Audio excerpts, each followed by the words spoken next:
किसान देखता है कि उसका खेत किसी ने रात में कुचल दिया है, इसलिए वो गुस्से में अपने तीनों बेटों को बुलाता है और उन्हें खेत को दिखाते हुए उसकी देखभाल का जिम्मा सौंप देता है। इन तीनों बेटों में जॉन, जो कि सबसे छोटा बेटा था, उसको सभी आलसी मानते थे, इसलिए जॉन के बड़े भाई उसका फायदा उठाते हुए उससे खेत की निगरानी अकेले ही करने को कहते हैं। जॉन भी मान जाता है और अकेला ही खेत की निगरानी करने लगता है, लेकिन उसकी दिक्कत तो तब बढ़ती है जब वो रात में अकेला ही खेत में पहरा दे रहा होता है, क्योंकि उसे एक अजीब सी आवाज सुनाई देती है। जब वो पीछे मुड़कर देखता है तो उसे एक बहुत बड़ा सफेद कलर का घोड़ा दिखाई देता है। ये सब देखकर उसे अपनी आंखों पर यकीन नहीं होता, क्योंकि आज से पहले उसने कभी भी इतना बड़ा घोड़ा नहीं देखा था। इसीलिए वो रस्सी से घोड़े को पकड़ने की कोशिश करता है, लेकिन घोड़ा भी जोन को घसीटते हुए वहाँ से भागने लगता है और खूब देर तक भागने के बाद वह घोड़ा एक दलदल में जाकर फंस जाता है। हालांकि जॉन भी घोड़े पे दया दिखाते हुए उसकी मदद करता है और उसे दलदल से बाहर निकाल लेता है। जॉन देखता है कि उसकी आंखों में आंसू है, इसलिए वो उसे रस्सी से आजाद करते हुए उससे कहता है कि तुम मुझसे वादा करो कि तुम कभी भी दोबारा इस खेत में नहीं आओगे। घोड़ा भी ये सुनकर उसे धन्यवाद देते हुए यहाँ से चला जाता है। हालांकि जॉन को ये चीज नहीं पता थी कि उसके इस नेक काम से उसकी किस्मत बदलने वाली है।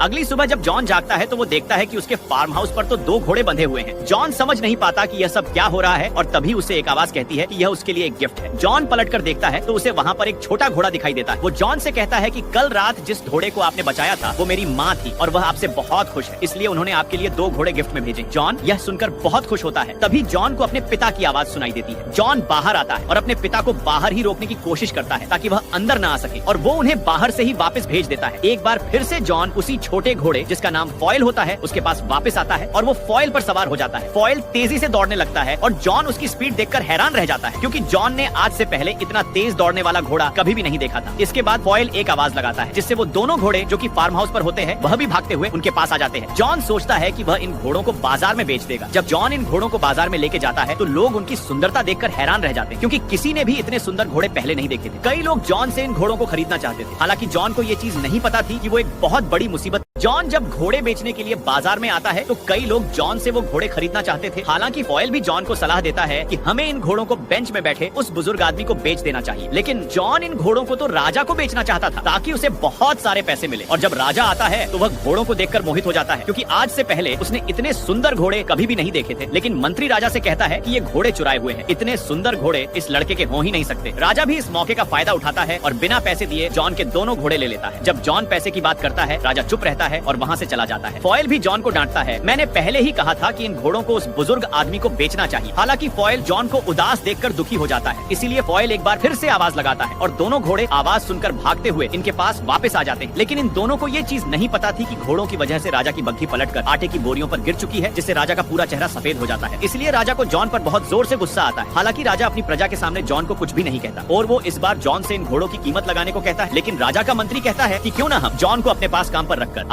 राजा जॉन से बदला लेना चाहता था, इसीलिए वो उसे अपने पास घोड़ों की देखभाल करने के लिए रख लेता है। जॉन भी हंसते हंसते इस नौकरी के लिए मान जाता है और वहीं पर रहकर राजा के कामों को करने लगता है। धीरे धीरे सभी उसके अच्छे स्वभाव की वजह से उसे प्यार करने लगते हैं। लेकिन राजा उसे अपने बदले की आग के चलते मारना चाहता है, इसलिए राजा का मंत्री उससे कहता है कि हमें जॉन को ऐसा काम देना चाहिए जिसे वो पूरा ना कर पाए और उसके बदले हम उसे मार दें। इसलिए मंत्री राजा से कहता है क्यों ना हम जॉन से वो जादुई फिनिक्स बर्ड मंगवाएं। उसको लाना बहुत मुश्किल है, क्योंकि आज तक उस बर्ड को कोई भी नहीं ला पाया और जॉन कभी भी वो जादुई फिनिक्स बर्ड नहीं ला पाए। तभी आप जॉन को मौत की सजा सुना देना। राजा को अपने मंत्री का आइडिया बहुत पसंद आता है, इसलिए राजा जॉन को ये काम दे देता है और जॉन भी इस काम के लिए आसानी से मान जाता है। हालांकि फॉयल जॉन को डांटता भी है। वो उसे कहता है कि जादुई बर्ड को लाना इतना आसान भी नहीं है जितना तुम सोच रहे हो। लेकिन जॉन इस काम के लिए हाँ कर चुका है, इसलिए वो फॉयल की पीठ पर बैठकर बिजली की स्पीड से दूर एक जंगल में चले जाते हैं, जहाँ पर फॉयल जॉन को सबसे पहले एक पेड़ के पास लेके जाता है, जहाँ पर उन्हें बहुत सारे ड्रीम नट्स मिलते हैं। फॉयल जॉन को बताता है कि ये ड्रीम नट्स जादुई बर्ड को बहुत पसंद है और वो रोज रात को इन्हें खाने आता है। इसलिए रात होते ही वो दोनों ड्रीम नट्स को फैलाकर जादू जैसे ही जॉन वो जादुई फल उठाता है तो फॉयल उसे खाने के लिए मना करते हुए कहता है कि ये फल नशीले हैं, इन्हें खाते ही तुम बेहोश हो जाओगे। हालांकि फॉयल जॉन से कहता है कि ये फल जादुई बर्ड को बहुत पसंद है, वो रोज रात को इन्हें खाने आता है और जैसे ही वो इन्हें खाकर बेहोश हो जाएगा हम उसे पकड़ लेंगे। इसलिए ये दोनों रात होते ही जादुई फल को फैलाकर फायर बर्ड का वेट करते हैं। अब जैसे ही जादुई फायर बर्ड को उस फल की खुशबू आती है वो इन्हें खाने के लिए यहाँ पर पहुँच जाता है और ये सब देखकर फॉयल और जॉन दोनों बहुत खुश होते हैं। इधर फायर बर्ड मजे से वो फल खा रहा होता है और थोड़ी देर बाद वो फायर बर्ड गहरी नींद में सो जाता है। लेकिन जैसे ही जॉन उस बर्ड को पकड़ने जाता है तभी वो होश में आ जाता है और गुस्से में जॉन का पीछा करने लगता है, जिससे पूरे जंगल में आग लग जाती है। हालांकि वो फायर बर्ड इन दोनों को पकड़ भी लेता है, लेकिन इससे पहले वो जॉन को मार पाता। जॉन अपने पास बचे आखिरी जादुई फल को फायर बर्ड की तरफ फेंक देता है और जैसे ही वो फायर बर्ड उस फल को खाता है वो एक बार फिर से बेहोश हो जाता है। जब सुबह उसे होश आता है तो वो देखता है कि जॉन ने उसे जंजीरों से जकड़ा हुआ है। फायर बर्ड की आंखों में आंसू आ जाते हैं। ये देखकर जॉन का दिल पिघल जाता है और उसे फायर बर्ड पर दया आ जाती है, इसलिए वो उसे छोड़ देता है। लेकिन उसे ये चीज नहीं पता थी कि ये उसकी सबसे बड़ी गलती गलती हो। जॉन ने जादुई फायरबर्ड को तो पकड़ लिया था जिसे आज तक कोई भी नहीं पकड़ पाया था, और जॉन अब इस फायरबर्ड को राजा के सामने पेश करने वाला है। लेकिन फायरबर्ड के आंसू देखकर जॉन को उस पर दया आ जाती है।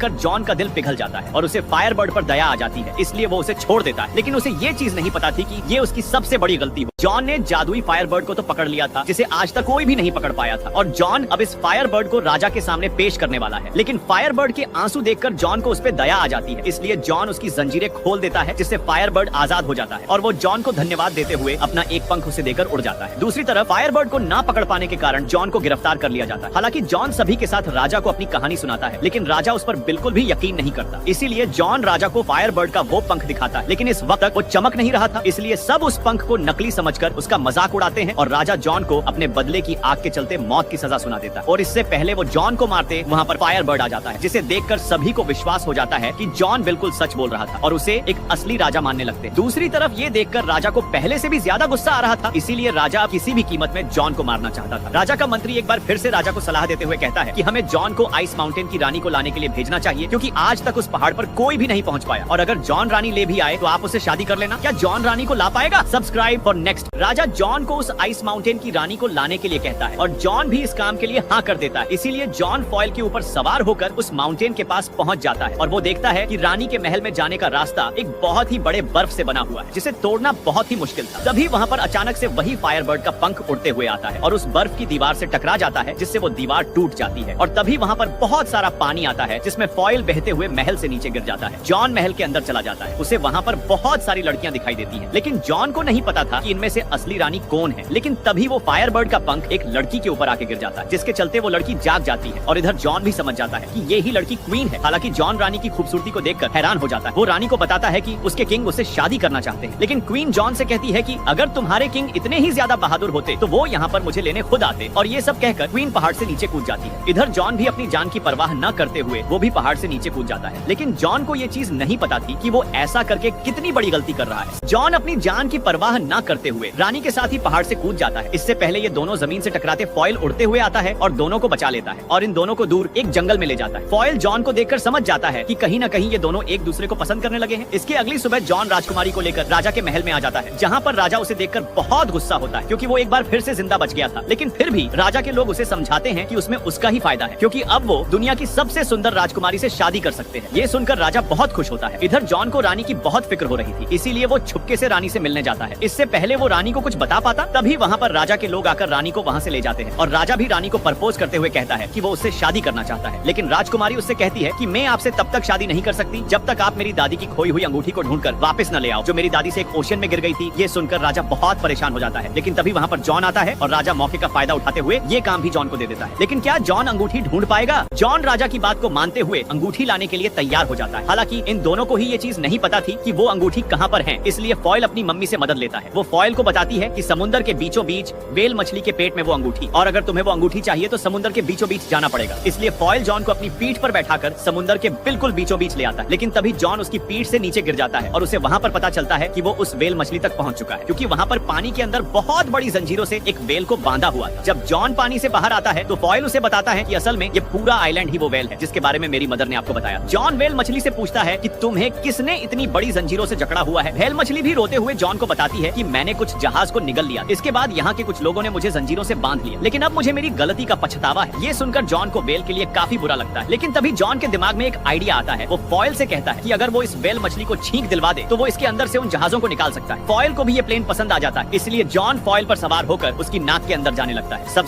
जॉन फॉयल के ऊपर सवार होकर वेल मछली के नाक में से होते हुए उसके मुंह के अंदर चला जाता है और वेल मछली को छींक दिलवाता है, और उनका ये प्लेन काम भी कर जाता है, क्योंकि वेल मछली को एक जोरदार छींक आती है, जिससे वो सभी जहाज जो उसके पेट के अंदर थे वो बाहर आ जाते हैं और वो वेल मछली भी उन जंजीरों से आजाद हो जाती है, जिसके थोड़ी देर बाद वो वेल मछली समुद्र के अंदर दोबारा चली जाती है। वेल के चले जाने के बाद जॉन को वो रिंग याद आती है जिसे वो लेने आया, जिसके चलते जॉन बहुत उदास हो जाता है, क्योंकि अब वो वेल मछली जा चुकी थी। मगर तभी वहाँ पर एक केकड़ा रिंग को लेकर आता है और वो जॉन को बताता है कि ये रिंग वेल ने उसके लिए भेजी है, क्योंकि वो वेल किसी के भी दिल की बातों को जान सकती है। और जॉन ये सुनकर बहुत खुश होता है, इसलिए वो वापस रिंग लेकर रानी के पास आता है, जहाँ पर जॉन को वही फायरबर्ड नजर आता है जिसे राजा ने पकड़कर महल के ऊपर बांध दिया था। जॉन रानी को वो रिंग देता है, जिसे देखकर वो ये समझ जाती है कि जॉन उसके लिए कुछ भी कर सकता है। दूसरी तरफ राजा का सेनापति जब फॉयल को बात करते हुए देखता है तो उसे लगता है कि ये कोई शैतान है, इसलिए वो गुस्से में फॉयल को पकड़ने जाता है और इसी दौरान राजा की आंख भी खुल जाती है और उसे रानी के कमरे की खिड़की पर जैसे ही फॉयल नजर आता है वो उसे शूट कर देता है, जिससे वो महल से नीचे गिरने लगता है। राजा फॉयल को शूट कर देता है, जिससे वो महल से नीचे गिर जाता है। दूसरी तरफ जॉन को भी पकड़कर एक कोठरी में बंद कर दिया जाता है और उस पर आरोप लगाया जाता है कि जॉन राजकुमारी को किडनैप करने के लिए गया था और राजा ये ऐलान भी कर देता है कि कुछ ही दिनों में जॉन को सजाए मौत दे दी जाए। ये सुनकर राजकुमारी और फॉयल बहुत दुखी हो जाते हैं। हालांकि फॉयल को गोली मारी गई थी लेकिन वो बच जाता है। रानी फॉयल को बताती है कि मैंने राजा से कहा था कि अगर तुम मुझसे शादी करना चाहते हो तो तुम्हें 3 अलग अलग कुंड में नहाना होगा। सबसे पहले कुंड में बहुत ही उबलता हुआ गर्म पानी होगा, दूसरे कुंड में बर्फ की तरह ठंडा पानी होगा और तीसरे में उबलता हुआ गर्म दूध होगा। ऐसा करने से तुम फिर से जवान हो जाओगे। लेकिन तभी राजा का मंत्री राजा को एक आइडिया देते हुए कहता है कि सबसे पहले ये सब चीज हम जॉन पर ट्राई करेंगे और रानी फॉयल को बताती है कि अगर जॉन को जिंदा बचना है तो सबसे पहले कुंड में मेरी दादी की अंगूठी, दूसरे कुंड जिसमें ठंडा पानी है उसमें फायर बर्ड के पंख को डालना होगा और तीसरे कुंड में लाइफ और डेथ के फ्लावर को डालना होगा जो कि इस दुनिया के आखिरी छोर पे मिलेंगे। इसलिए फॉयल लाइट की स्पीड से उस फ्लावर को लेने के लिए चला जाता है और खूब देर बाद वो दुनिया के आखिरी छोर पर पहुंच जाता है जहाँ पर उसे वो लाइफ और डेथ का फ्लावर मिल भी जाता है। लेकिन तभी उसे पता चलता है कि जो भी इसे तोड़ेगा उसकी डेथ हो जाएगी। क्या फॉयल वो फ्लावर ला? महल में 3 बड़े बड़े कुंड लाए जाते हैं जिसमें सबसे पहले कुंड में उबलता हुआ पानी होता है, दूसरे कुंड में बर्फ की तरह ठंडा पानी और तीसरे में उबलता हुआ दूध होता है। राजा सबके सामने जॉन को पेश करता है और कहता है कि अगर वो इस इम्तिहान में पास हो गया तो उसे हमेशा के लिए आजाद कर दिया जाएगा। इसलिए राजा उसे पहले कुंड में धक्का दे देता है। लेकिन तभी रानी अपनी दादी की अंगूठी भी उस कुंड में डाल देती है जिससे जॉन उस कुंड से बचकर दूसरे कुंड में गिर जाता है जिसमें बहुत ही ज्यादा ठंडा पानी है। और जब ये चीज फायर बर्ड देखता है जिसे राजा ने महल के ऊपर बांध कर रखा होता है वो जोर से चिल्लाता है क्योंकि वो जॉन से प्यार करता है। उसे ये चीज पता है कि जॉन रहम दिल है। जॉन ने भी एक बार उसकी जान बचाई थी। दूसरी तरफ फायर बर्ड की आवाज से उसका पंख जिसे कैद करके एक बॉक्स के अंदर रखा गया था वो उड़कर उस कुंड के अंदर आ जाता है जिससे एक बार फिर से जॉन की जान बच जाती है और वो तीसरे कुंड में गिर जाता है जिसमें उबलता हुआ दूध है। और अगर जॉन को इस कुंड से जिंदा निकलना है तो उसे इसमें लाइफ और डेथ के फ्लावर को डालना होगा जिसे लेने के लिए फॉयल गया हुआ होता है। लेकिन जो भी इस फ्लावर को तोड़ेगा उसकी डेथ हो जाएगी। फिर भी जॉन अपने जान की परवाह न करते हुए उस फ्लावर को तोड़ देता है। इधर काफी देर तक जॉन इस उबलते हुए दूध में रहता है जिससे सभी को लगता है कि जॉन मारा गया। लेकिन जैसे ही जॉन तीसरे कुंड जिसमें उबलता हुआ दूध होता है उसके अंदर से जब बहुत देर तक बाहर नहीं निकलता तो प्रजा को लगता है कि जॉन मर चुका है और सभी इसी चीज से बहुत दुखी होते हैं क्योंकि कहीं ना कहीं सभी के सभी जॉन को पसंद करने लगे थे। लेकिन तभी वहाँ पर फॉयल आ जाता है जो लाइफ और डेथ के फ्लावर को उस कुंड में गिरा देता है और अगले ही पल जॉन उस दूध के उबलते हुए कुंड से एक राजकुमार की तरह बाहर निकलता है। ये सब देखकर पूरी की पूरी प्रजा खुश हो जाती है। लेकिन राजा को ये देखकर बहुत गुस्सा आता है और वो भी जॉन की तरह जवान बनना चाहता था ताकि वो आइस माउंटेन की रानी के साथ शादी कर सके। इसीलिए वो पहले उबलते हुए कुंड में कूद जाता है। लेकिन राजा की किस्मत खराब रहती है क्योंकि वो अगले ही पल एक बबल के अंदर कैद होकर बाहर निकलता है जो राजा को अपने साथ बहुत दूर ले जाता है। ये देखकर पूरी प्रजा बहुत खुश होती है क्योंकि राजा को कोई भी पसंद नहीं करता। इसलिए अब जॉन को यहाँ का नया राजा बना दिया जाता है। रानी और जॉन दोनों आपस में शादी कर लेते हैं। दूसरी तरफ फॉयल को लगता है कि वो मरने वाला क्योंकि उसने लाइफ और डेथ के फ्लावर को तोड़ा है। लेकिन राजकुमारी उसे बताती है कि तुम नहीं मरो क्योंकि ये सिर्फ इंसानों के साथ ही होता है। और इसी के साथ ये movie upon the magic road यहीं पर ही खत्म होती है। इसी तरह